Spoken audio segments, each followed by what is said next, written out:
नमस्कार, स्वागत है आपका हमारे चैनल धर्म यात्रा में।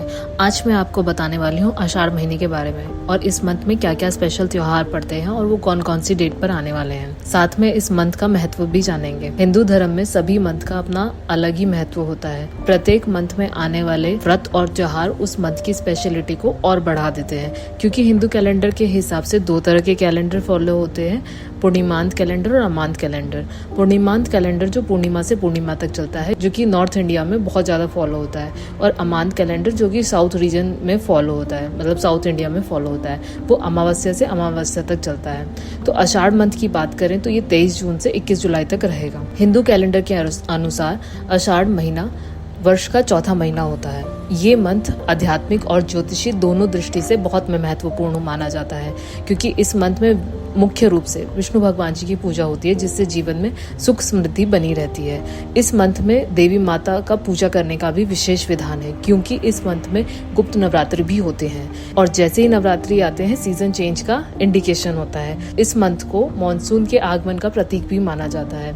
इस दौरान सूर्य देव की पूजा अर्चना करने से भी कई तरह की बीमारियां दूर होती हैं, और ये मंथ बहुत अच्छा माना जाता है तीर्थ यात्रा करने के लिए। आषाढ़ महीने की पूर्णिमा तिथि को भी बहुत शुभ माना जाता है। इस दिन पुण्य फल की प्राप्ति के लिए पूजा, जप, तप और दान आदि कार्य करने चाहिए। इस मंथ में माँ लक्ष्मी और विष्णु भगवान जी की कृपा बनी रहती है। अगर आप जरूरतमंदों की मदद करें, इस मंथ में रोजाना सुबह सूर्योदय से पहले सूर्य को अर्घ देना चाहिए। यदि आपके परिवार में कोई भी समस्याएं चल रही हैं, तो सुख समृद्धि के लिए इस मंथ में आप यज्ञ और हवन का आयोजन करा सकते हैं। धार्मिक मान्यताओं के अनुसार आषाढ़ महीने में कुछ कार्यों को करने से बचना चाहिए, जैसे कि विवाह, मुंडन, जनेऊ, गृह प्रवेश आदि नहीं करना चाहिए।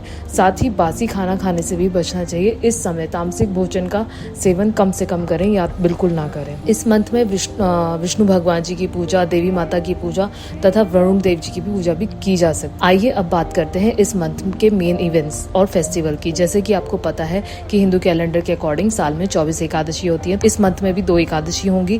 पहली एकादशी का नाम योगिनी एकादशी है, और दूसरी जो एकादशी पड़ेगी वो होगी देवशयनी एकादशी। ऐसा माना जाता है कि इस दिन श्री विष्णु जी निद्रा योग में चले जाते हैं, और इसके बाद गुप्त नवरात्रि भी आते हैं, जिसमें हम 10 महाविद्याओं की पूजा करते हैं। इस मंथ में जगन्नाथ यात्रा भी होती है, जो कि उड़ीसा में बहुत ही हर्षोल्लास के साथ मनाई जाती है, और गुरु पूर्णिमा भी इसी मंथ में आती है।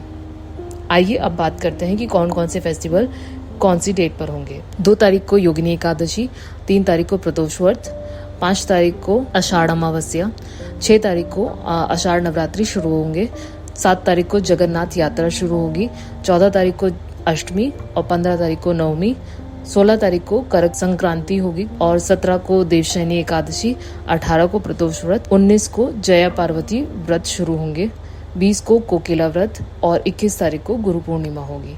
इसी के साथ हमारा महीना खत्म हो जाएगा। अगले महीने फिर मिलते हैं। तब तक के लिए ध्यान रखिए अपना। जय श्री कृष्ण।